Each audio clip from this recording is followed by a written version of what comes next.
Click, buy, deliver. With remote purchasing from the 2-time Motorcycle News Dealer of the Year, Colchester Kawasaki. Proud sponsors of Chasing the Racing. 3, 2, 1, and welcome back to Chasing the Racing, episode 94. And we're delighted to be back at the Huddersfield International Airport. Correct. With James Whitham. How's it going? It's pretty quiet up here now. We've had no flights at all, never mind international ones. No, it's quiet because of COVID, lockdown, etc. Private flying's stopped, so there's nothing going on up here at all, really.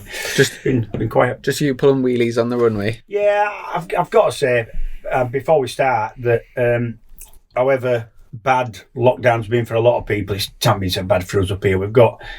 There's only 2 of us live up here, so that's social distancing is dead easy, and I don't like the others. We don't like each other, so we stay out of each other's way anyway.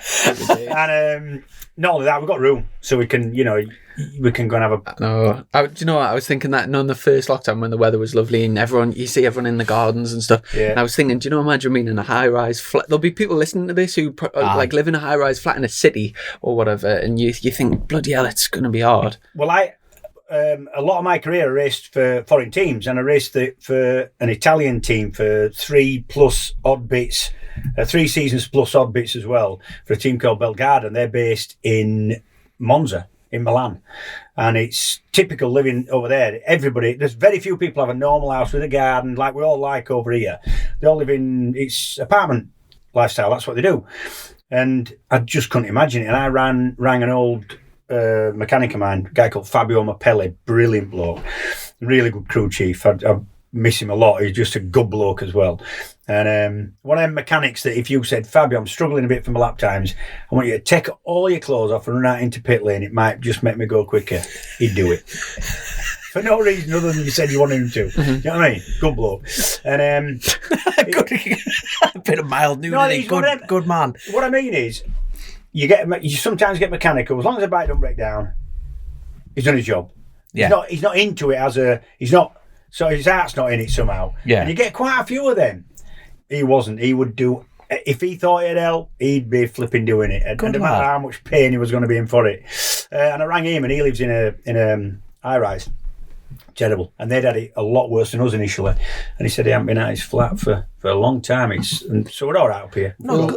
We were just saying things are massively on the up, and the weather's been so nice the last few days, and just I feel there's just a buzz. There's a buzz in the air. Driving, seeing people driving around, people out walk, people are smiling, and I think the ends. Inside, that's if you can just feel it's coming to an end. And that thing of hope, that's like the biggest thing. And someone described the other day, I think it was Joe Ackroyd was saying when he was injured, he felt like he was down a well, and just see a little bit of light like that. And I feel like that's just opening up, and everyone within the next few weeks, next month or so, things back open. Do you know what?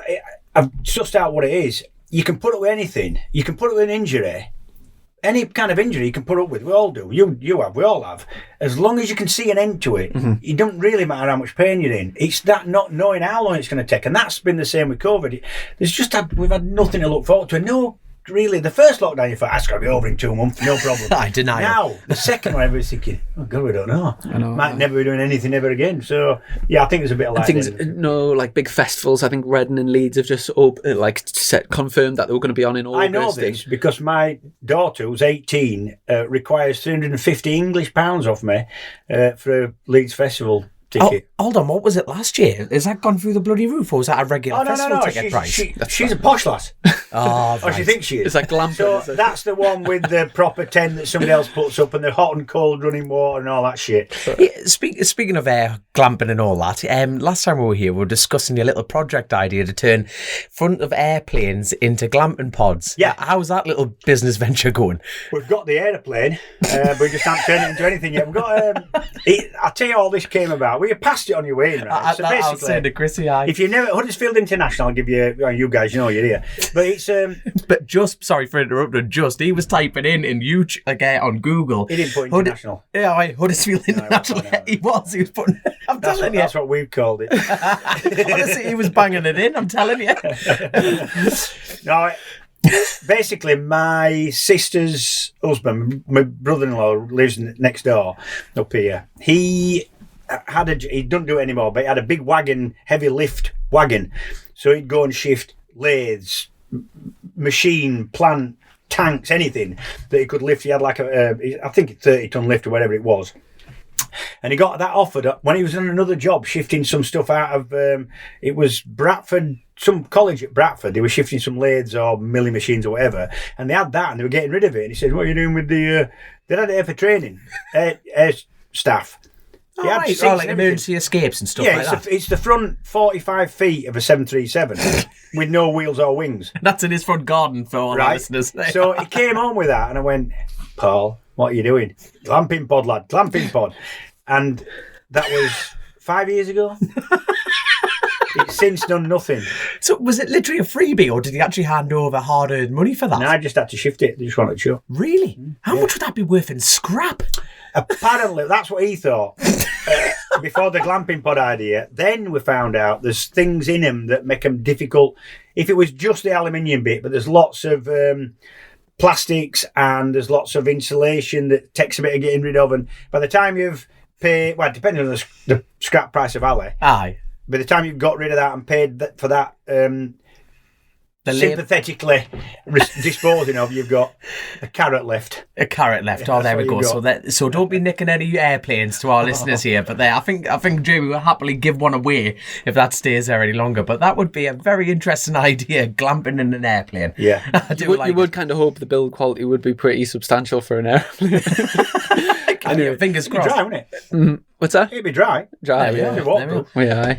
And obviously, this time last year, people a year ago? Well, when the first lockdown came in, we were actually looking at. We weren't 100% sure we'd get any racing in at all. Yep. And it was a bit of a. It got to like July or something, yep. and then it was. We got the green light. 6 rounds at BSB and a bit of World Superbikes more. The whole whack went on just a reduced timetable. Yeah. And do you know, looking back at it, I'm so glad that the organisers made it happen, put it together, because it definitely couldn't have been easy, and especially BSB running behind closed doors and think of all the revenue and stuff.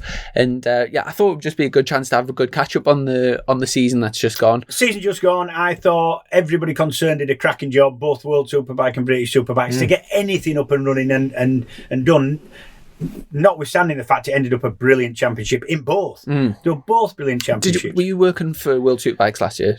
Yeah, because there was, like you said, a lot of racing was squeezed in and a lot of championships, including MotoGP, World Superbike and British Superbike. So squeezed into we just condensed because we ran out of weekends, basically. So there was a lot of clash rounds. So I did less on World Superbike than what I would have done on a normal race year, normal season. Did you get any flyaways or anything? No, else? that was just impractical. Just all really, was it just from a studio in London or something? Yeah, the travelling was, normally we do, but this year, last year, the travelling was just not going to happen. A lot of the time it was come and go, whether you were going to be having to isolate or for 2 weeks when you got back, and it just wasn't worth it. I mean, it was bad enough going down to London and isolating enough in your separate little studios and glass panels between you and your co-commentator, and sometimes we were in separate rooms. Really awkward to have that kind of banter going with you from another room. Spark going with it's really weird. Well, you did a good job of it though. Well, what you've got with your they all have different ways of doing it, but you'll have little signals. So if you've got something to say, you'll signal to him. and or whatever it is, whatever your signal is, and because obviously if you've got something pertinent to say, it might be very time specific as to what's happening on track. If you don't get it in 10 seconds, forget it, it's gone. So, and that was difficult. That was really difficult being in a separate room, because you had to almost wait till they'd finished, and then what you were going to say were redundant by then. We found it's that quick on your feet, isn't it? We've done a few interviews over like Skype, and even when you can see there's still, it's not the same, and that thing that way, exactly what you're saying, where the other person's speaking, so you kind of take a back step. Yeah, and it loses all its spark. Yeah, it's just nowhere near as good. It's difficult, but I mean, it was difficult for the racers, it was difficult for organisers, teams.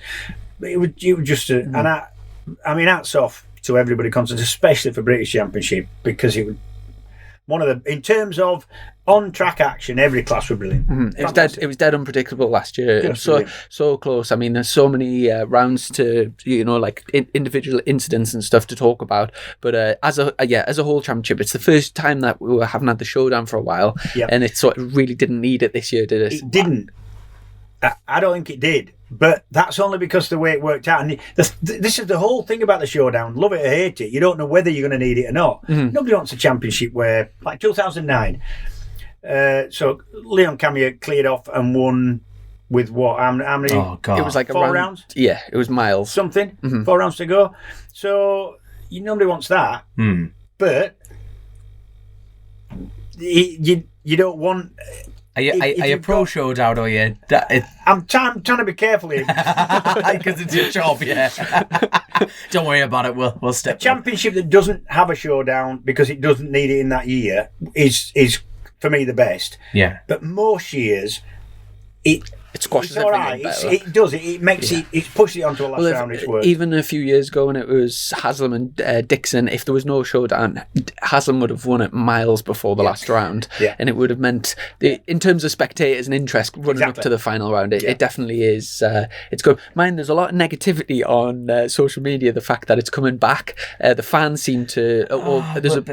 It's difficult to tell on social media as well because social media is designed to piss people off, so the algorithms work by people. You get fed stuff that you interact with. Yeah. So it's like if something really annoys you, then they learn, like the algorithm learns what annoys you and feeds you things. Yeah, because you're gonna react to it. So for example, if you like, no wonder I see me ex-missus all the time. If you Don't get me going.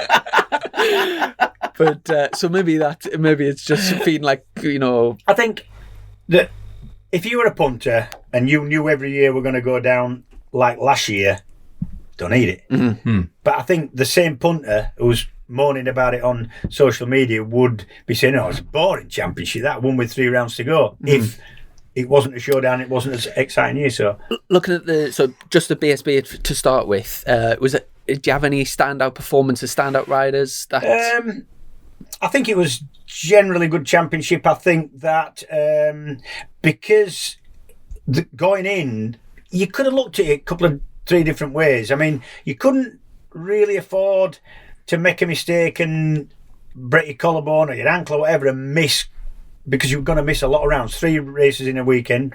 So you couldn't really afford to make a mess, but then you couldn't afford to sit on your ass and wait for it to get going anyway, because it would boom from the word go. And I think people approach that different. I mean, obviously Andy Irwin approached it, right, I'm having this. This might just me.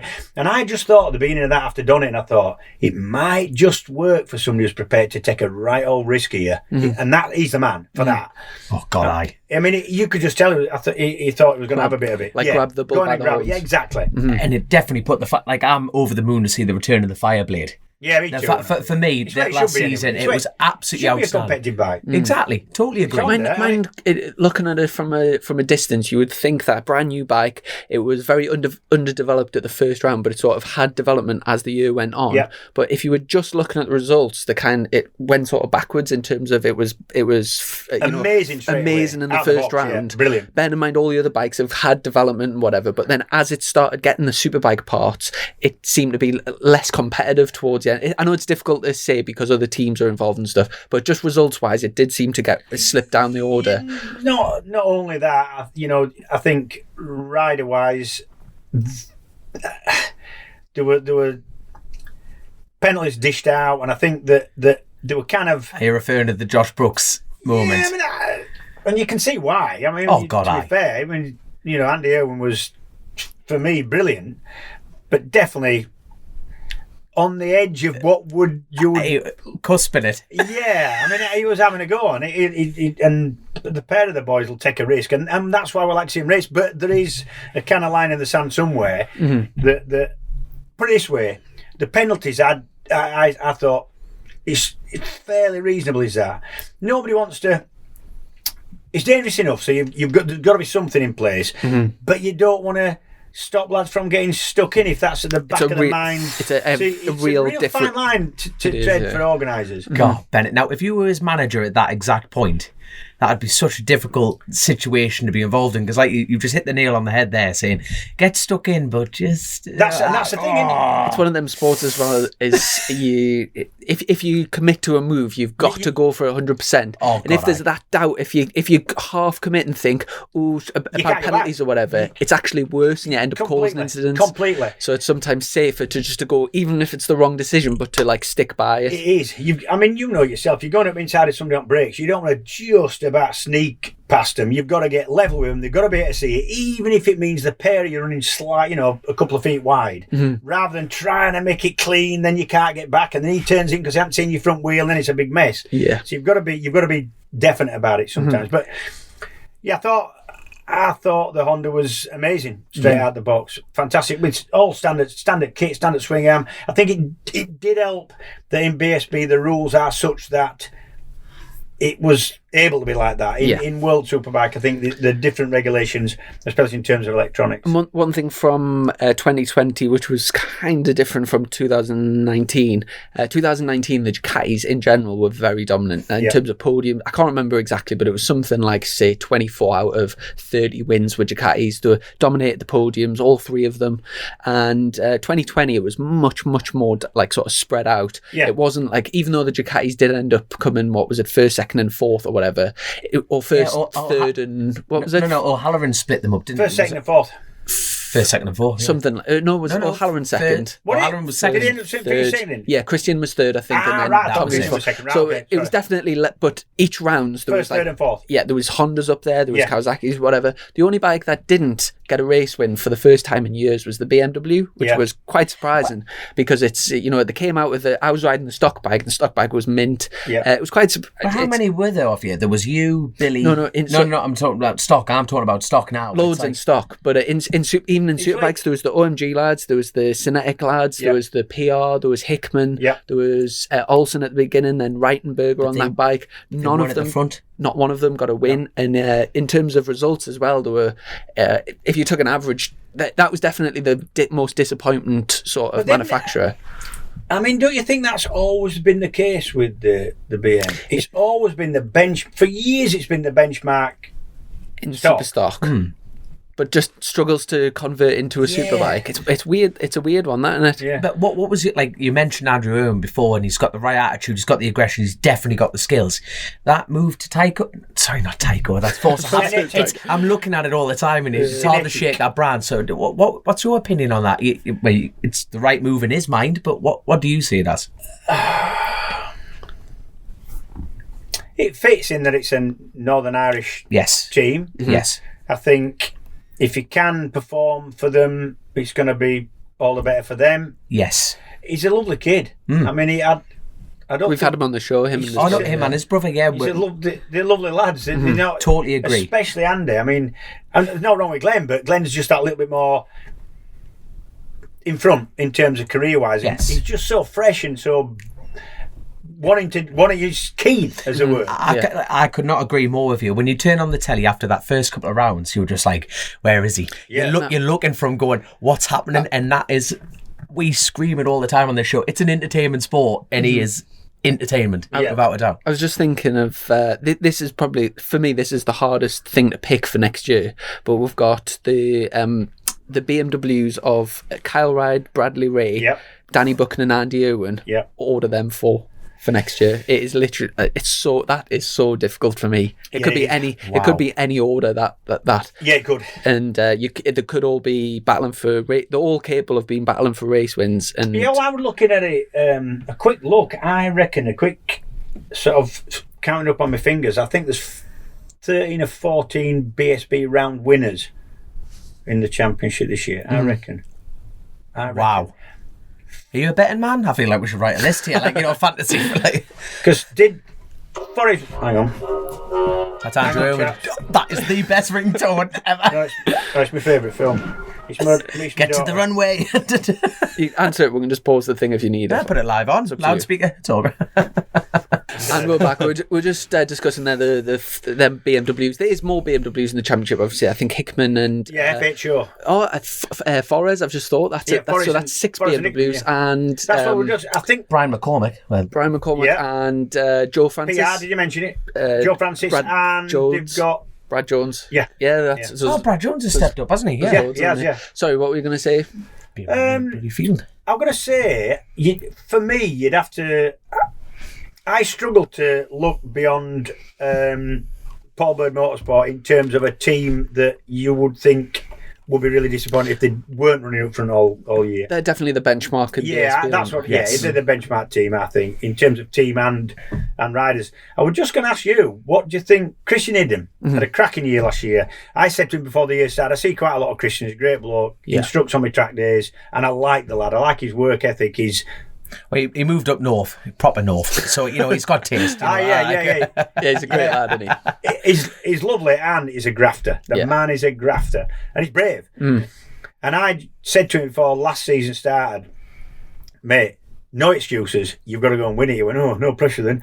And I think he just about did enough. I think that we know how Paul Bird drives his men hard. He puts effort and money in himself and demands a lot of his people, and that's fair enough. And I just thought Christian just about done enough. Towards the end of the season, it looked like, you know what, it could actually, going into the last round, it could have won it, couldn't it? Yeah, and do you know what, the first race at the last round at Brand, so it was like Saturday afternoon, me and my dad and mechanics and whatever went out to Hawthorns out the back, and we found like a little bit in the hedge popped up. It was mint, and that was the best race I've watched trackside in as long as I can remember. Every single lap. Cause obviously the weight of the championship was there. Brooksy was there. They were all Glenn. They were all fighting for the win on track. But obviously the championship kept changing things.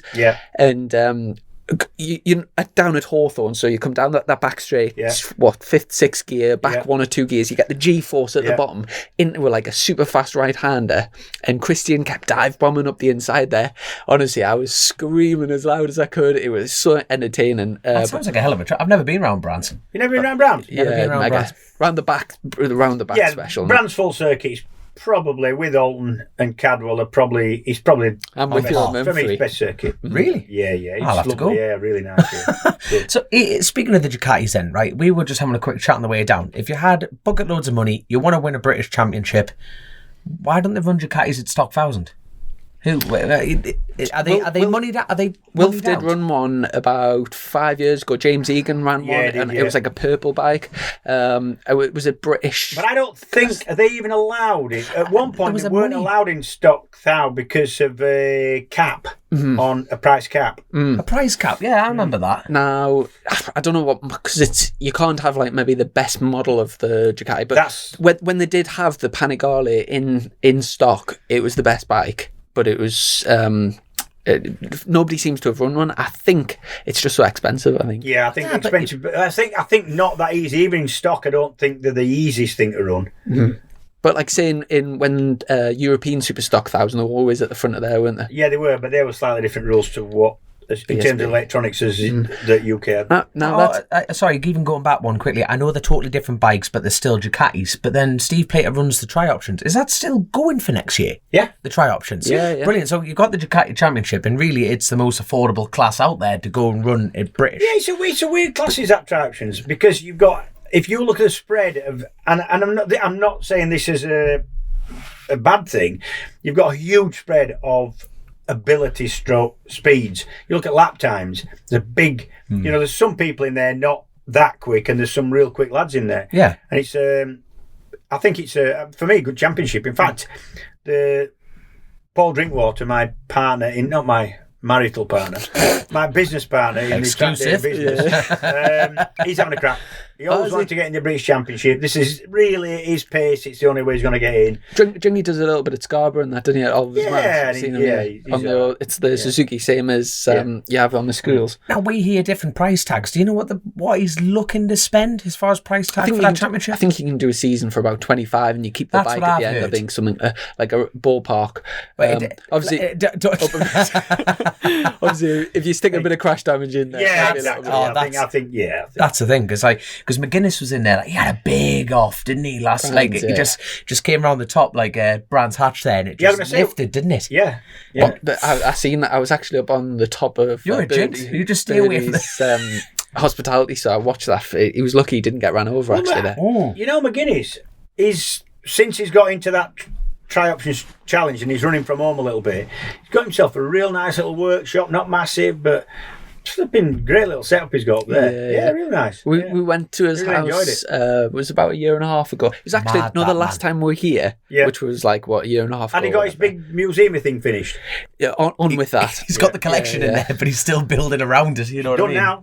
He's really superb, honestly, really nice. My spotter at racing actually built that staircase. Yeah, he did. He made that, but he's actually got a KR1S 250. Yeah, I think John started racing on a KR1S 250. Yeah. Have you got one? No, but I've seen his one. Well, I've been up a couple of times. My dad's got one. It's in getting restored at the moment, so I'm hoping to get that KR1S, and I'm hoping to get that back. And Emirates have just started a new race series called The Sound of. They had The Sound of Thunder, and then it's The Sound of something. I can't remember what it is. It's like the sweet sound of Seizures. That's the title for this. But no, it's the Sound of Seizures. I can't remember. It's The Sound of something anyway, but it's for two strokes. I'm thinking about maybe getting. I really want to do a parade at Oliver's Mount as well. I tell you what, every person I've ever spoken. My first time I rode a two-stroke was down Bray Hill on a 250, a John Chapman's bike, and everyone I spoke to was screaming for advice. My first bike was an SV 650 at 21 Chelsea track day. You put the key in it, but you don't have to think. This thing, every single person I spoke to about two-stroke said one thing: it's amazing, and it was quickly followed by "but." Yeah. It's gonna hot seize, cold seize. If you look at it wrong, it's gonna seize. If you don't think about that, that's gonna seize. Cover the clutch, cover the clutch, cover the clutch. That's all I heard. But it was a phenomenal bit of kit. I think late model 250s, and when I'm saying late model 250s, 1992, late 90s onwards, I think they didn't seize up that much. They were a lot more reliable. The materials were a lot better. Oils a lot better.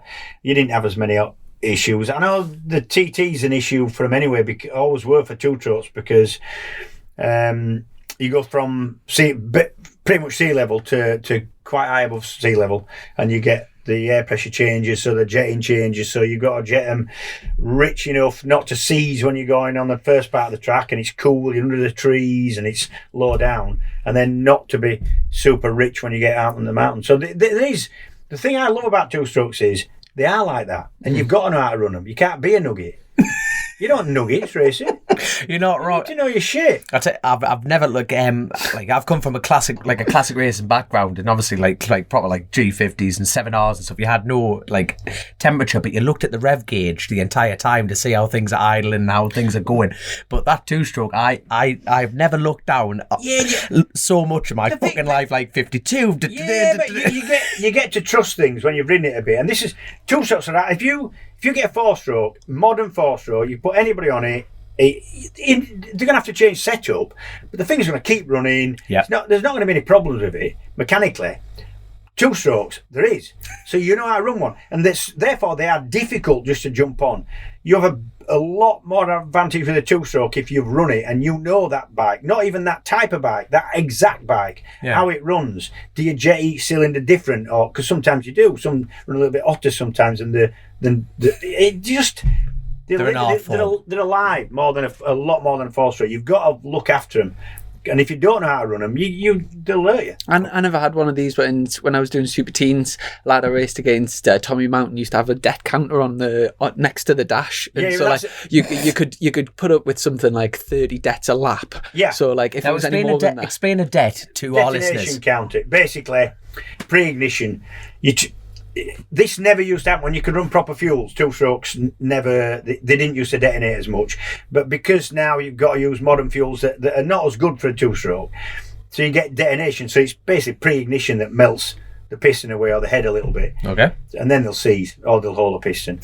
So they got a deck counter that tells you how much pre-ignition you've got. So you could you used to take the piss. Yeah, you get it leaning until it was start detonating. Because the leaner you go with your jetting, the faster they go. Mm-hmm. But if you're too lean, it'll seize or hold the piston. So you're kind of on that edge. I mean, many a two-stroke man, when you got to a meeting, you had a board, quite a big board, and it'd have a air density, temperature, and not just the one where the man came out with the brolly or the woman came out with the parasol. Not one of them. A proper weather station, so you could just about guess your jetting. And then you do your plug chops. So you go out for your first session, and you pull your clutch in, and then look at your plug and see how it's. And then you could judge it back. So if you, after a while, you could get a graph, temperature and pressure. So you went back to another circuit, check your weather station, and you could guess your jetting. So you need to run them all the time. That's why I like them.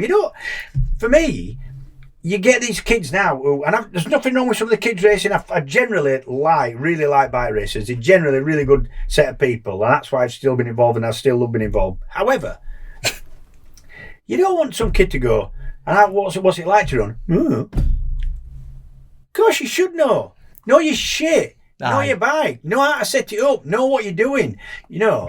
So that totally agree. And the respect of it. Yeah, and you couldn't not be like that on a two-stroke, because if you got it wrong, it'd seize up and cost you a lot of money or kill you. So that's why I ran. And I tell you what, Dean Harrison said this to me, and I should have taken his advice at this exact point. He says, the worst thing you can do is get too much advice. Yeah. That's what I remember Dean saying that, and I remember going around with my first like club meetings going, no, what do I do? And I ran round and asked everyone about this two-stroke, and I tell you what, thank God I did, because I was actually sitting third in the 250 race, going on to my last lap, got round Balagary, just sat it up, and it nipped on us. Did it? And I just thought, because you don't, well, yourself, you come out Union Mills and you don't shut. No. Just Balagary flat stick, and it was just coming up and it just nipped. And I thought, you can generally, especially when you've got high gear and you're in taller gears, and you've got tall gearing on, so Isleman gearing. Yes. You can generally feel them going. You can generally feel them just starting to tighten, and the drag. It's just like a little bit of drag, and just a little, you can just feel them coming. But like for me, that was so important to learn that information, because coming from a four-stroke background, but that's it, and you're like, oh, this is just dying. It was like, for me, if someone didn't tell me that information, I would have just kept going, and it would have made some damage. I think it's bad for the det if you roll as well, isn't it? So you have to go full throttle to off. Yeah. Mm-hmm. Once you start rolling them, then they don't know how much oil, they get a different amount of oil and fuel in, because obviously the oil's in the fuel, and they're relying on a minute amount of oil coming through with a. I mean, people forget that. Look at a two-stroke and a four-stroke more reliable. I guess they burn cleaner, blah blah blah. But two-strokes are half the size for the same power. So a really good 250, that 250 you'll set off down Braille on 250cc will be producing best part of 100 brake horsepower. That'd be 90 odd brake horsepower. Unbelievable. And the power to weight rate, the thing would just didn't weigh anything. There's hardly any moving parts. They're simple and ingenious devices. Two-stroke. Like everyone said, where you look is where you go. Like normally, like being used to big thousands. How nice are they steer? I could not believe it. Like bearing in mind, there was no setting in this, no nothing. Everyone just said, just get on it. Beautiful. And like I've lucky for me, early in that year, I was at the TD on a super stock ZX10, and you're going in the corners, bracing yourself physically to turn. This thing was like, if you look at the curb, you're going to hit it, and it was just Jesus wept. I nearly binned the shit out of it going in the quarter bridge. Just they're lovely. They're lovely things. It's the weight. It's unreal. Have you got any little two-strokes that you get out on your track days with? Or? Yeah, I mean everything I've got runs. I mean, they need recommissioning. No, they all run really good. Just the way you said that, they run, but no, they do. But you can't have them running all the time. Impossible. You can't have I've got 2 or 3 bikes in my house, and you can't have. Well, for a start, it's stink of fuel and oil. Any bike or any machine, any engine device in your house. So they're all cleaned out, and there's not a drop of petrol in the tank. I've cleaned all the tanks out so they don't smell. So they take some recommissioning. But in terms of the bearings, pistons, cylinders, they'd go. Half a day on any one of my bikes, and you've got a bike that'll run perfect. If you could have your own way, do you think, when you're talking about like the progression of motorcycle races now, do you it almost sounds like there should be that progression step. You have to get on a 2-stroke. No. If you can have it your way. It's looking like 2-strokes are going to, in Formula 1, they're talking about. Yeah, I don't think it'll be 2-strokes. It won't be a ring, ding, ding, ding, ding, ding, ding, ding. Lewis Hamilton's that. I know. Hang on. So go on then. What they're going to do then? This is dead interesting. Yeah, the new regs of. I don't know a lot about it, but they're going 2-stroke. Yeah. And surely that because it's supposed to be cleaner, isn't it? So if that could possibly come back to bikes at some point. Yeah, I mean the point is with the 2-stroke, the basic concept is every time the piston comes up to the top, it goes bang. With a 4-stroke, you're driving a lot of mechanical parts, so it only fires once every twice up. So there's a lot of redundant shit going on when it's not producing any, and you're driving a lot of mechanical belts or chains and cams and valves and all the rest of it. 2-stroke should be, if you can get over one or two basic inherent issues with the way they work, do you know, should be better. I think we touched on this last time about things going electric and maybe like hydrogen engines or whatever. I was listening to a dead interesting podcast the other day with Elon Musk, and he was talking about aviation. Yeah. And he was saying the issue with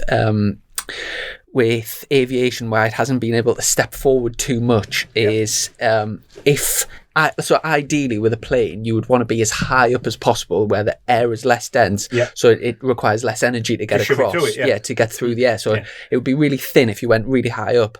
But if you go, he was saying like not that far up, there's only 1% of is it oxygen that the engine needs? So nothing works. So a combustion engine can't work that high. No. However, if they can develop an electric plane, it would be able to work that high up, and you wouldn't need hardly any energy to move like extremely fast. So it depends if you're thinking about an electric propeller-driven aeroplane or an electric some other way, because actually when you get high, the propeller won't work as well. That's less efficient because the air is less dense anyway. This is the most intellectual conversation we've ever had in this, but the laws of physics on today's show. Yeah, and to be honest, I don't know enough to sort of argue. And you fooled me, mate. No shit. Anyway, back to bikes. Yeah, back to BSB. One thing that do you know, I was thinking of like the OMG team and the Synetic team. I totally forgot. Fairhoe's started that's taking over. That's Hickman's kind of the big team. news, that. Now, Fairho, for people that don't know, is the granddaughter of Stanley. Is it Stanley Ho? Yeah, I believe so. He took casinos to Macau, and there's more money gambled in Macau than there is in Vegas. It's massive for gambling. Yeah.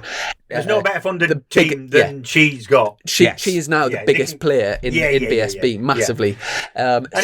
She's not turning up to finish 10th or 11th. No, she's not. And she's taken over a team that is an existing team, the Smiths team, in terms of its infrastructure and a lot of the staff as well, I'm led to believe. Which is good. Which is brilliant. Yeah. Because they're not having to do anything. They're carrying on instead of, even though it's a new team, it's... And people aren't losing jobs or anything like that, so it's ideal. And bringing Forres in from World Superbikes, who knows the BSB tracks. Yeah. And I'm not expecting, to be fair, Xavier Forres felt he had unfinished business. He said he was just getting his head round. If you never raced, it's difficult to understand. It's difficult to understand how hard it is for somebody to come from a different country to race in the UK. To do that in any country is difficult. But when you come into the UK, what you've got is typical, real old school, British, very quintessentially British circuits, like Cadwell, like Brands Hatch Full Circuit, like Alton Park, like Knockhill. There's loads of them, totally different in character, let's say Thruxton. And you've got to learn all these, and they're not easy to learn, and they kind of scary to learn some of them if you're used to racing at places like Valencia or there's loads of like subtle things that you only know from my experience. And a lot of people won't be up for it. Forres was, and he came and he said, I saw him after his 2 seasons ago, because we were back in World Cup last year, and I saw him at the bike show at the end of it be 19, and he said, I feel like I want another year at it because I felt like I've done the sort of apprenticeship now. So he's keen. He's a good lad as well, brave lad. So, and I was going to say it'll be interesting to see how that sort of develops and where sort of, I mean, even not forgetting all the other manufacturers, even just to place, the BMWs is difficult. But then when you add in like Birdie's two riders, you've got Tommy back on they're real strong. The Yamahas finished really strong at the end of the year. I think Mick Shanley did quite a bit of work with them. They were working with Mick quite heavily, and got the electronics sorted. And also Jason's had problems with his shoulder for a few years, but that seemed to be fixed this year. And by the end of last year, he was as strong as anybody. He was, I agree. It's great to see Alex Olsen coming back for another go. He had a huge crash, didn't he? And he was frightening looking crash that. No, to be honest with you, I never saw it, but I've heard of the detail of his injuries, and you think, my God. Did you see that? Were you commentating on that live, or did you see the crash? Was it qualifying? It was, wasn't it? Yeah. For those that don't know, it was a bit of oil down at turn 1 at Silverstone. There was like a massive pile up. There was, I think, about 6 riders were in, and Alex crashed, and then there was another bike came in and hit him. And hit him. Yeah, he was in a bad way.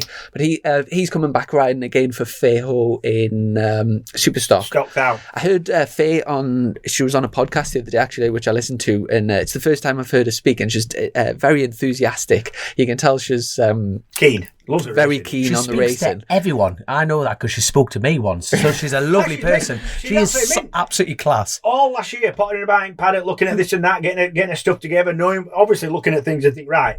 We didn't know at that point that she was going to be as involved. But it's good for the series, isn't it? Fantastic, and she's good. She likes her racing. Yeah, it's all. In terms of, it's so difficult to call for next year, but I think it's going to be as unpredictable as it was this year. Yeah, I think so.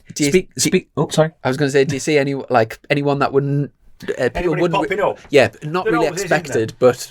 I tell you what, I'd love to see him having a good season. Is Lee Bob Jackson? Yeah. I just like that. It just FS3 again, isn't he? Yeah. Yes. FS3 again. Yeah.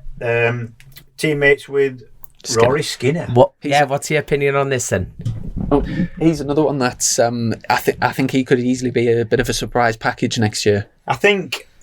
Look, one of the things about Rory is he's intelligent, and I don't think he's going to go nuts and crash his brains out and hurt himself. I think he understands that you've got to learn your trade with a superbike, especially in Britain, and I think he's going to be prepared and intelligent enough to do it. I think. I rate him. No, we had him on the show, and it was just like this young lad, and he was. You know what immediately stuck out for me? He almost seems like he's media trained, and that's like the education. He's just savvy, isn't he? He's very savvy. You know, like it was nice kid, but nice with it. Oh God, not cocky, savvy. I know what I'm doing. Just he's all right. Yes, one thing that's got a future.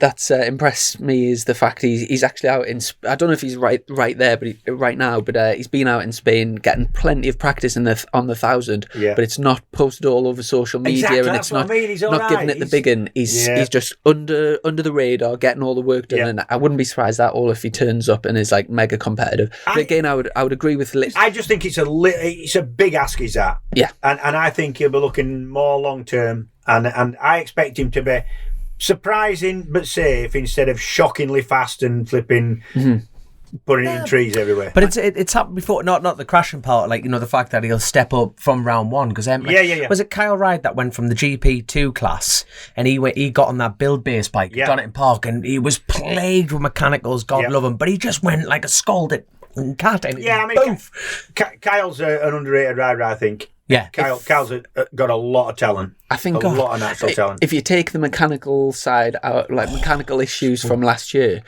he could have easily been fighting for the championship with his performances. So many times. He was battling for the win at Donington. He got a stone in his radiator. He had a throttle problem at Snetterton. Can you remember when he dropped back and things? And obviously he dominated at Silverstone. It'll be interesting to see how he adapts to the BMW. In terms of natural ability, I would probably say he's the most naturally talented rider on the grid. I'd venture that as well. I would, I really like Kyle. He's very, very down to earth kid. Very fast. Really quick, but loves his racing. Been on bikes all his life. Don't really want too much out of it. He's just doesn't expect to be a superstar straight away. He's happy. He's a real happy kid.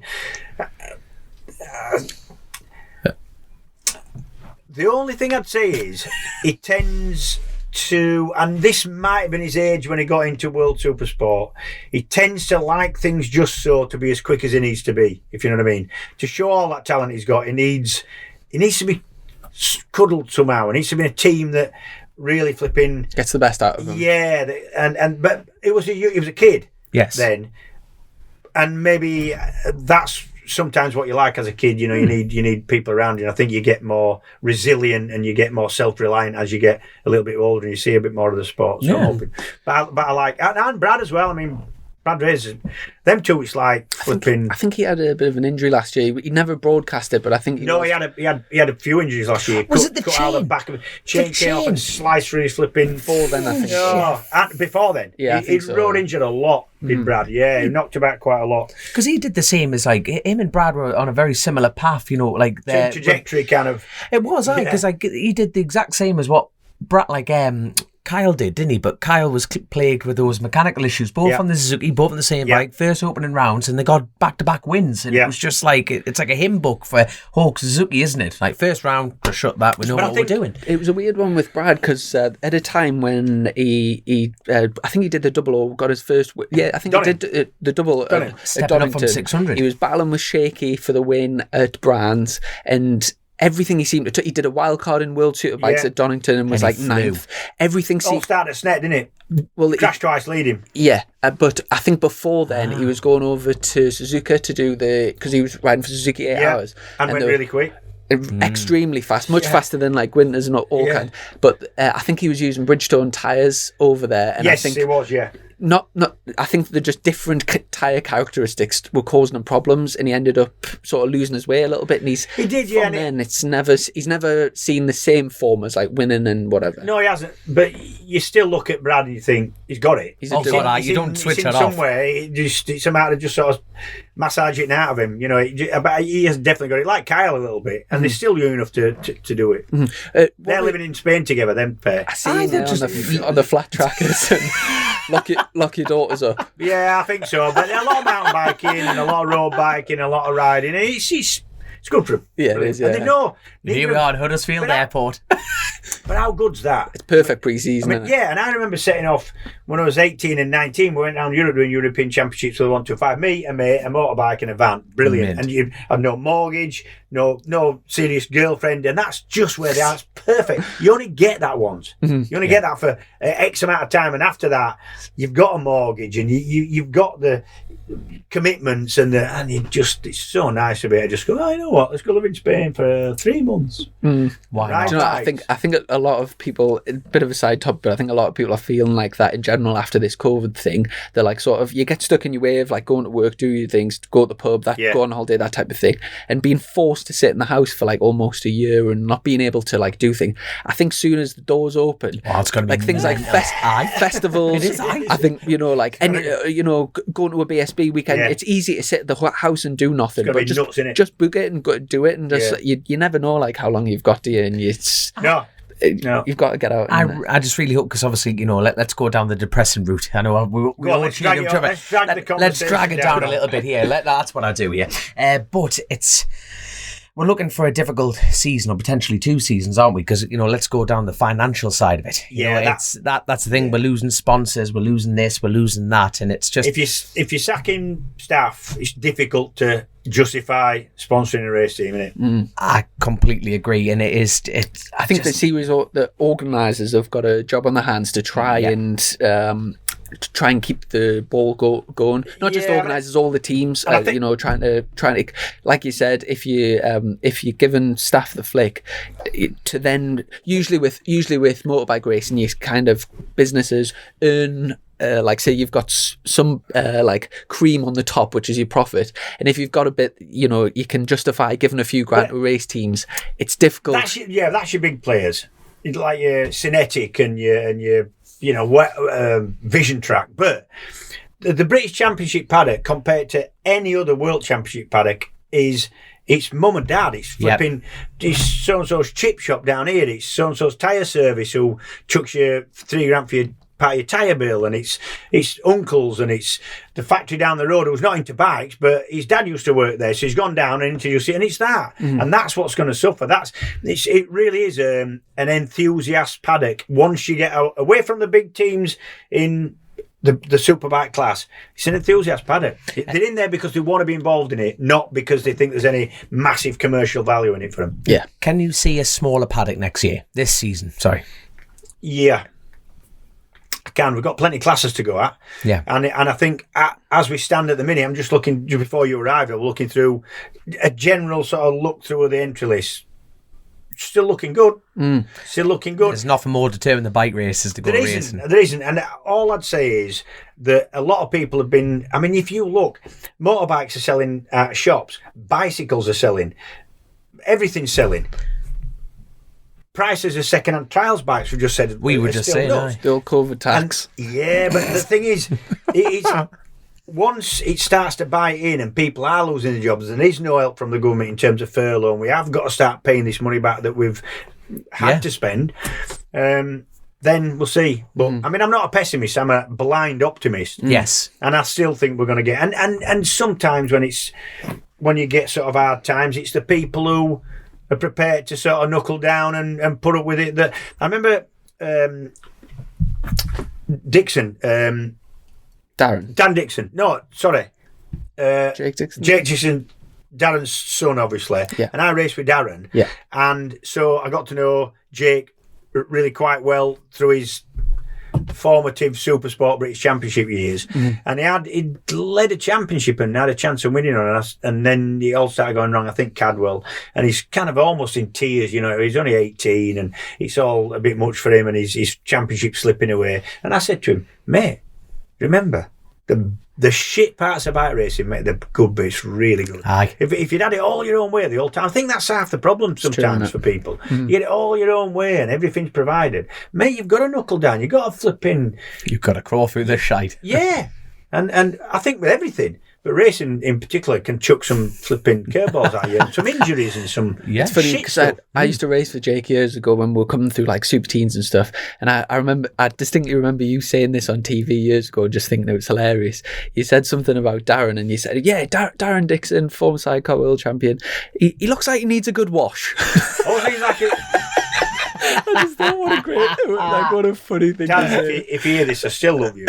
Yeah, you do a cracking well job. But could ride a bike. Yeah. He could ride any bike as well. He were always good supermoto or motocrossing or without a lot of practice. You know, I don't think he'd done a lot of motocross. He just naturally very talented. Jake was like that from an early age. Just anything like you get your BMX out and make it work somehow. Yeah. I know he's been back doing a bit of mini biking, or they've been out there, whatever. They've been doing some mini biking, and Kyle Rice says he's unbelievably quick. And Kyle's that's quicker. Kyle saying That's that. Kyle saying that about mini biking. He said Jake's flipping somewhere. On a mini bike, because Kyle cut his He's awesome. He's awesome on a mini. And so Kyle Ride's saying Dixon's good on one. Yeah. Well, fair, fast, yeah. fair fought. Jake's got a massive opportunity this year. Obviously, teammates with Valentino Rossi. Yeah. I know he's in Moto 2 and In the Rossi's Petronas team. Wow.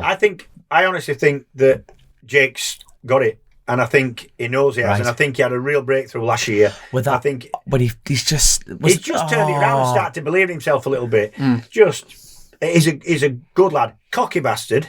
Really. Oh God, yeah. I don't know. You see, I've never met him. He's like, but then funny cocky. He knows you'll think it, and he kind of plays on that as well, so it makes him even worse. But he's good. Really? Yeah. No, because that's interesting. Me never meeting the man, but that, you know, when he crashed out, he was leading everything like that. The whole world was bleeding for the man, and his emotion. He wears his heart on his sleeve. Absolutely, and it was just like. For me, that was that's a bit of a shock for me. Real nice kid. Oh no, I'm not saying that. Like, it's the fact that a cocky lad would walk in and go, "Fuck it, I meant it." You know what I mean? Chuck the front, but he just. Honestly, that was surreal. Just generally, you know, he'll whatever you're doing, he's a bit of a wind-up merchant. He used to go up trials riding with us quite a lot, and from never getting on a trials bike, obviously it's rubbish. But within 3 times of going out, you're thinking, twat. Shit. Picking this up pretty quick. No, I remember. I once had a week staying at his house. It was actually Darren's house. He used to have a little. Down in Folkestone. Yeah, he used to have a little cafe and with a flat upstairs. Yeah. And I went down, like in between 2 super teen rounds. I went down and had a week with Jake, and I took him to play squash down like a leisure centre or whatever, and he'd never played before.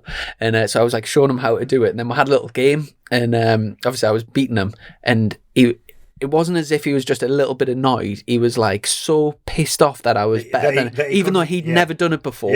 And I was just, and it was a bit, I think he's turned a bit of a corner with it, Jake, and I think he's started believing himself a bit.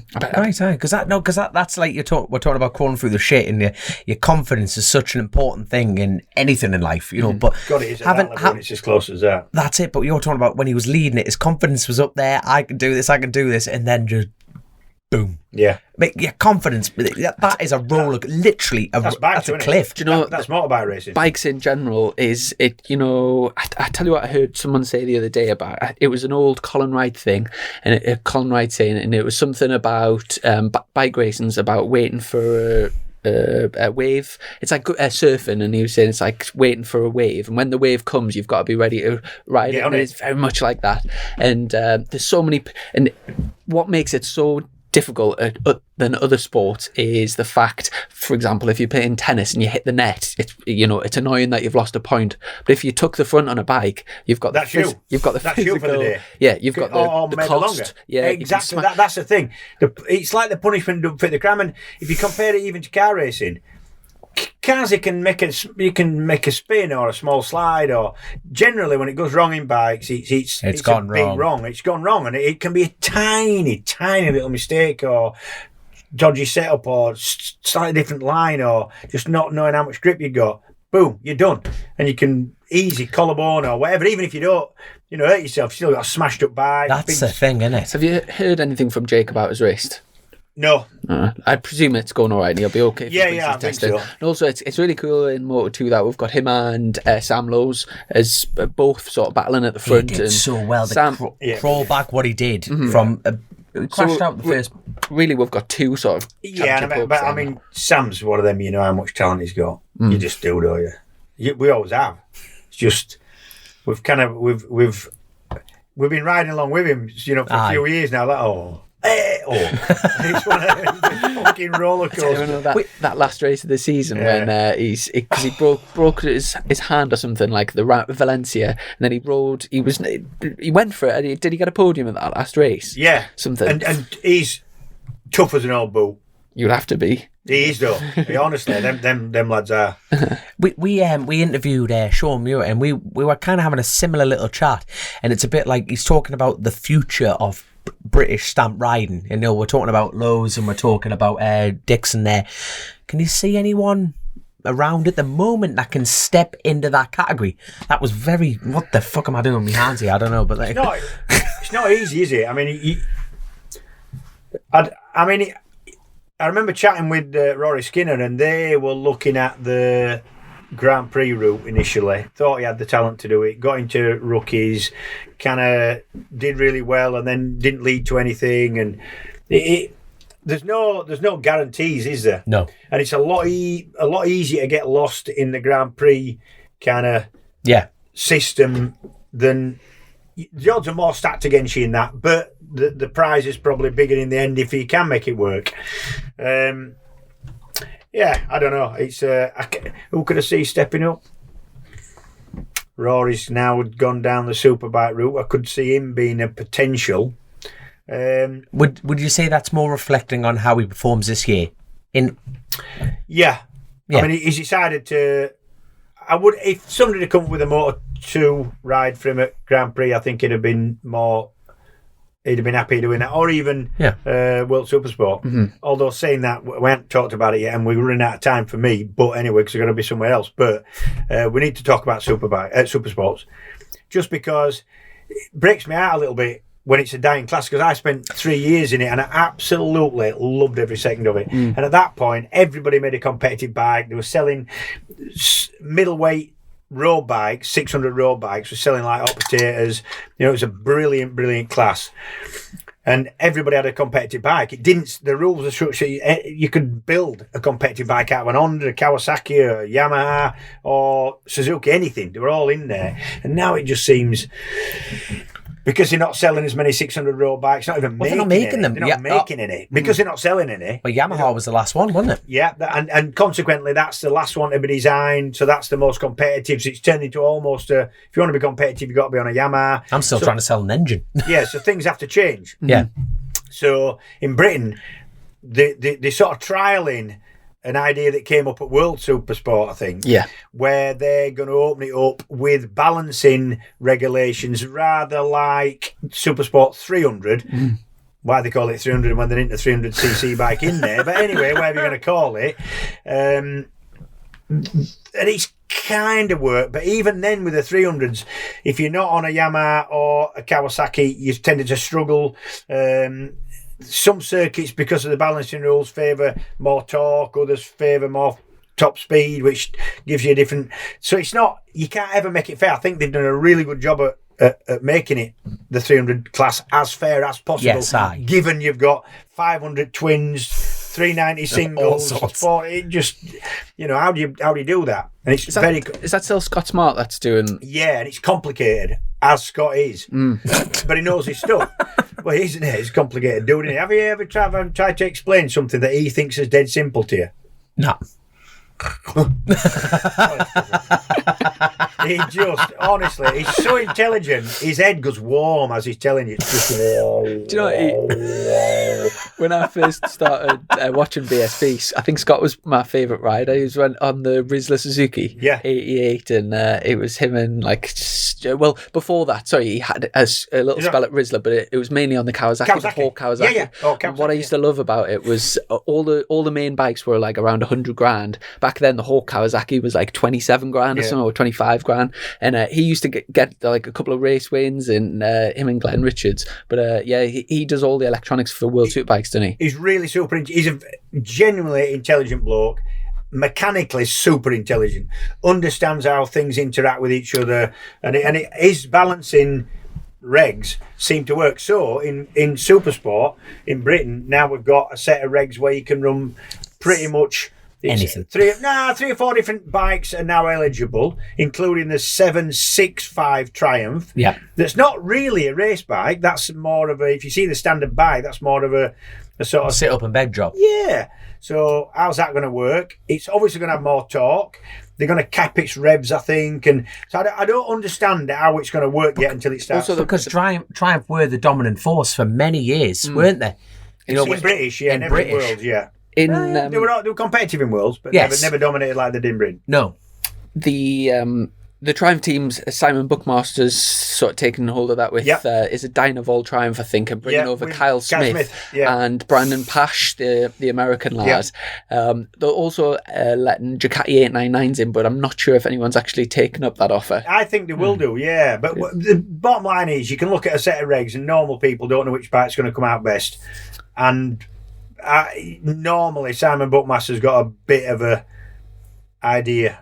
I think he's quite intelligent as well in terms of what's going to be competitive. So you can bet that the 765 Triumph's going to be reasonable.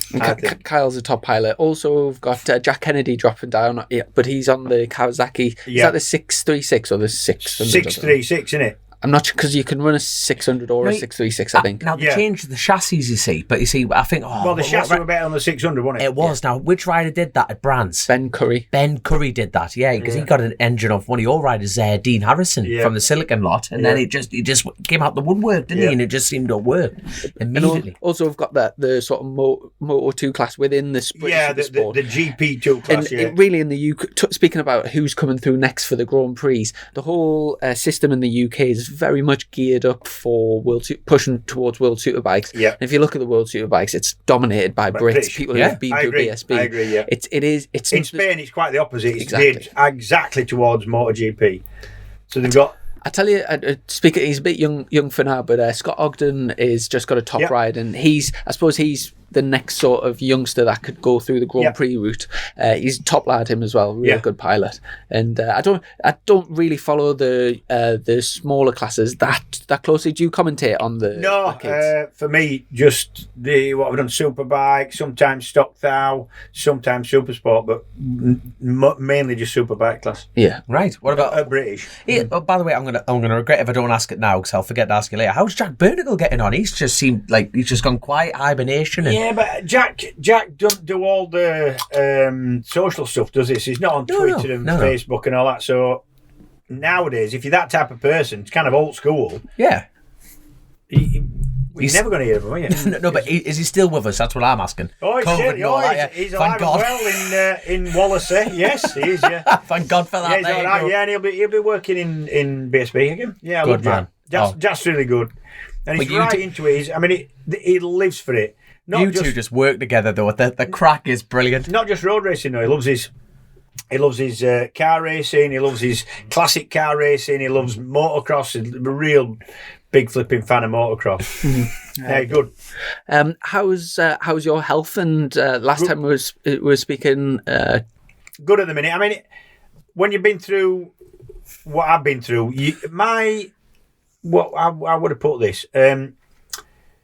I don't think I'm going to live to be getting me flipping postcard off the Queen.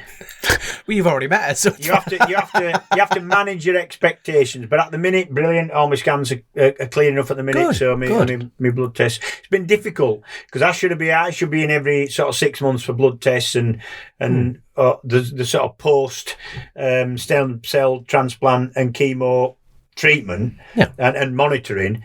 But the problem is, you can't go into your hospital with the COVID job. It's not nobody's fault. It's just the way it's been. So, but we're all right. I ain't complaining. Brilliant. Are you back on for commentating World Superbikes as well this year? Yeah, World Superbikes that don't clash with Greg Haynes and then British, all the British. I think there's, at the minute, it looks like 4 clashes. Right. So we've gone back one. I think we've lost World Superbikes first round at Assen, haven't we? Yeah. So Estoril first round. And then British has been put back to last weekend in May. Or not the first weekend in May. Do you see anybody challenging the Scott Redden and Johnny for the? No, I honestly can't. No, I think they're still going to be the men. And I hate to say it, but not on a race weekend. Johnny's beatable, but over a season, the way he and the team work together, they've got the bike's updated as well. They've got 500 more revs and some more tweaks they needed. Over a season, they just get the best out of every situation that's chucked at them. And I think he's still going to be difficult. It's difficult to bet against. One day it'll end for him. One day somebody will beat him and he'll retire. But at the minute, we're a long way off that at the moment.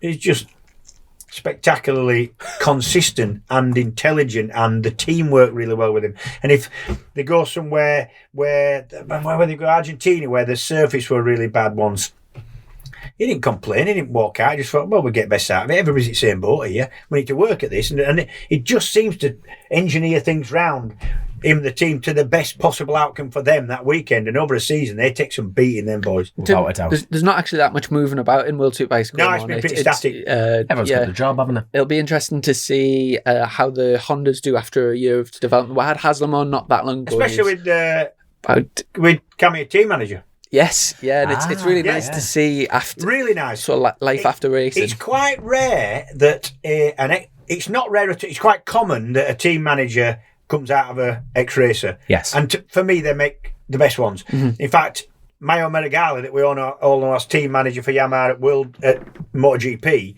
is my ex-teammate at Belgarda Supersport. He was a Supersport round winner. So it's very common. Rob Mack, we've got Colin Sealing going back years. Lots of them lots of really good top riders have managed teams, but not straight after riding. This is straight from one into the next. Normally, they kind of get over the riding bit and find their feet a little bit in normal life, and then they pop back up as team manager. So it's straight into it. But he's intelligent. He's it makes sense when you talk to him. He's got a good way of explaining things. We like talking to him. We like, we've always liked him at Eurosport in terms of going talking to him, and people like him, and he had the speed to be respected. So I think good. Ideal. I'll tell you what I'm going to get if you've probably answered this in the last episode, so I do apologise, but is that something you ever fancied stepping up to, the managing role? No. Sounds like it's going to be the perfect job for an ex-rider, but do you know, what put me off a little bit was the only decent team, the decent team managers that I've worked with have been the real hardworking people. I mean, proper grafters, long hours, hard work. And I know that sounds like, what's up with that? Just away a lot. At the time, I had a young family, my missus just had a kid, and I just wasn't ready for that. And by the time it got wild, I probably did fancy it a bit. I was already into the commentary, so we're already back in the paddock in a way. And I was about to say, because you really are one of the busiest people out there. Because I was just about ask the question later on, what's the future holding for you? Because you've got your road shows, you've got your training schools. Road shows, don't know. Training schools definitely going ahead. It looks like we'll be able to run from April, like we plan to do. We've never sold as many places this early. We've sold probably the first 5 are sold out already. Of 24 we're doing. Fantastic. So I think it's just what we said. People are giddy to get out, man. Yes. They just want something to look forward to. We've seen a few on the road today coming down. Yeah, brilliant. Big I can imagine your briefing though, because like you say, everyone's been pent up, can't even go out and do any little thing. I bet your first meet would be like, everyone wind your necks in, everyone's calmed down. I mean, briefings like that normally. I mean, you've been you know how it works. But our ones, because we only take 60 on the day, 20 on track at any one time. Yes. Ours have a little bit of a feeling of less pressure, less flipping. Less hero movements. Kind of. So we're a bit we kind of engineer it that way, so there's a little bit less pressure. People feel less pressure to go and do something impressive straight away. We'll you got the last session, go for it. There we are. But that's it. I'm looking forward to it. And we're just getting geared up now. We've got bikes off Suzuki. Metzler Pirelli help us a lot as well. We're partners with them. It's really good. We're good. And ideal. Like I said, we've sold, I think I haven't looked. Yeah, I look online, but I think first 5 are sold out. So how do people access that then? Is that from your website? JamesWhitham.com. Easy. Yeah. There you are. Simple as that. So there we go. So we've got Chrissy here. We've got a patron who helped us support to get this show on the road. So he's got a fair list of questions here. And half the time what happens is we end up naturally progressing through the questions for them. But have you got a few there, my man? Quick, there's one about your biography, someone that really enjoyed it. Have you ever thought about writing another one? No, I'll tell you what I could do is, and what it's been mentioned that I should do an update for the original one and then a reprint of the original one with the update. Right. But nothing's done yet. Yeah, you're definitely never going to be a team manager. You've got too much on. We sold, won't be that hard to get some. It's easier these days to get, that sort of thing. Publishing's a lot easier these days. Oh, spot on. Next question. We've pretty much answered all of them. We've got one about two-stroke technology, which we've been through. We've got Jim Travers just saying, two-strokes are coming back. Hey, I would love it. I'd love it. How much he's enjoyed. He must be one of your customers from the track. Yeah, we do well. And, we get a lot of return business because people. A lot of people like going on your focus days and your no limits. Brilliant. They do brilliant track days. They run really well. But I think we tend to get people like a bit more relaxed and a bit fewer people on track and whatever. A bit more guidance, really. We use some top instructors, top BSB lads instructing. And so we get a lot of return customers. I guess all track day companies do. But ours, they'll with do 2 days and they'll tend to stop and bring flipping. We've got a gang of lads come from Cornwall and they always bring us Cornish passes up there and it's flipping. It's good, a bit of a social side to it as well now. See, I just that's the thing. Every time we have one of these chats, you just get giddy about it. The summer is coming, the racing's coming. We want to socialise, want to have a good bit of crack, man. We haven't touched on any the road racing side of things. Obviously, TT cancelled again this year. Yeah. And I'm actually quite friendly with quite a few road racers like Dean Harrison and Ian Hutchinson. They're all local. Lee Johnston lives literally 2 miles from where we sat now, and he's become a really good mate. We're building bikes together. He comes trials riding with us, and they're devastated, them boys, because their main wage is made up in 3 major races. Northwest, TT, Ulster. Ulster. Well, Ulster's. Do you reckon the Ulster's going to come back? Almost. I don't know. I mean, we were saying this about the TT. I chatted with Paul Phillips, who, if you don't know Paul is the main organiser of the TT for the Isle of Man government. And do you know, I thought after 2 years in OTT, is that going to be it? Is he going to die a natural death? And I asked him, we're interviewing for a sort of Zoom call we had, and he said, no, quite the opposite's happened. It's a weird thing. What's happened is a lot of people in the Isle of Man who were sort of middle of the road where the bikes happened. They weren't particularly bike people, didn't particularly like the roads being short and the inconvenience of that, didn't particularly like, 80,000 flipping mad bikers arriving every flipping May and June. But they've gone, oh man, I missed the circus. No, what are we without the TT? What is the Isle of Man without a TT? Tax haven, big tax haven rock in the middle of the Irish Sea. But a lot of people, even who were committal really about it all, have become real TT. We need it back. So there's a real feeling over there that, and you can see how that's happened, can't you? There'll be a lot of businesses that sort of. I mean, even if when you go down at Douglas, even like the local Argos will have a superbike in the thing. Yeah, everyone sort of plays on plays on the bike thing. Well, the big problem with the Isle of Man over the years has been the Isle of Man used to be a holiday place for all summer. Yeah. So they get a lot of holiday makers, so you could make a living out of having a little guest house or a shop or a cafe or whatever it was. And actually, over the years, less and less people have gone to the Isle of Man for a normal holiday because people are going to Spain or wherever they're going. Cheap flights to wherever. So it's lost a lot of its normal holiday trade, but yet got more popular in terms of the 2 weeks in May and June. Well, that's it. When you collectively put it, like the Southern, the Manx, the Classic, everything, like the problem with that is there's not enough time off people coming over in number to make it worthwhile having a guest house, so they'll shut. Yeah. So for that busiest week, 2 weeks in the year, there ain't enough beds. So that's been the problem. Where there used to be beds for hundreds of thousands there because it was a big holiday spot. Now they're having to put these pods up and people having to have house shares. So that's the problem. But it's just popular as ever. Oh God, I can't wait for it to come back. And like you say, Paul's very determined that it's coming back. And the Northwest, that's another hitting the strokes there. But it's all coming back though. That's the main thing. And just on road races, they've all had to do something else. So Hutchie's been converting horse boxes and buying and selling cars. Yeah, Hutchie's an hard-working lad. Oh my God, he works hard, never stops. He said to me at a trial, when we first got trialling after the first lockdown, we were allowed a few distance trials, and I did a couple with Hutchie, and I said, how are you coping? And he goes, I always said, if you get up and you do 8 hours work in a day, you'll be all right. That's what he said. He said, if you work, you don't complain, you get on, And like Lee Johnston lost his job running his team, and there were going to be no TT last year. What did he do? Digger driver. So he's back on tools.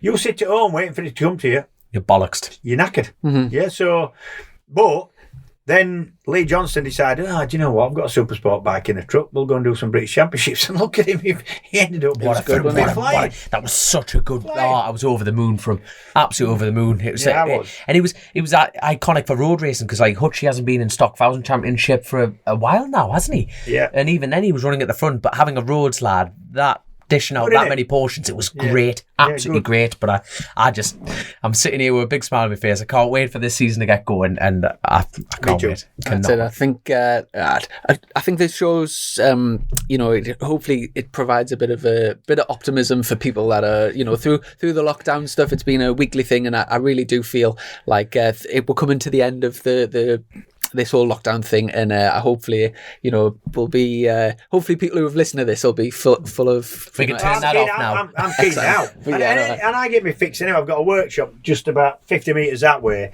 and so I'm always titting about with bikes. And so, do you know what I do sometimes? Don't tell anybody this, right? Sometimes you feel a bit depressed. You come out, things are good. There's nothing to look forward to. Come out. I'll think, right, that one. Take a cover off a motorbike, wheel it out, fire it up, rev it up, make a load of smoke and noise, and just put it away. And it makes you smile. Oh, good man. Never buy a bike of James Whitham. Yeah, it's only got 10 miles, but it's been revved its nuts off. It's been warmed up 25,000 times. Well, huge thank you for your time. No, thank you boys as well. It's gone down really well. You get a lot of good feedback from this. Not just... In fact, I'm less able to tell you how you go down with normal sort of race-going fans, if you like, or public, then I am able to tell you that it goes down really well with in the trade people. Like, everybody knows about it and everybody watches it. So yeah, well done. But yeah, thanks so much for your time. We'll be now without the guests, so thank you very much. It really is great to catch up with you. And looking forward to seeing you at the racetrack soon. Massive thank you as always to our patrons and to our sponsor Colchester Kawasaki, and we'll catch up sometime soon. Thanks so much, mate. Cheers, boys. Cheers, mate. Take care. Click, buy, deliver with remote purchasing from the 2-time Motorcycle News Dealer of the Year, Colchester Kawasaki. Proud sponsors of Chasing the Racing.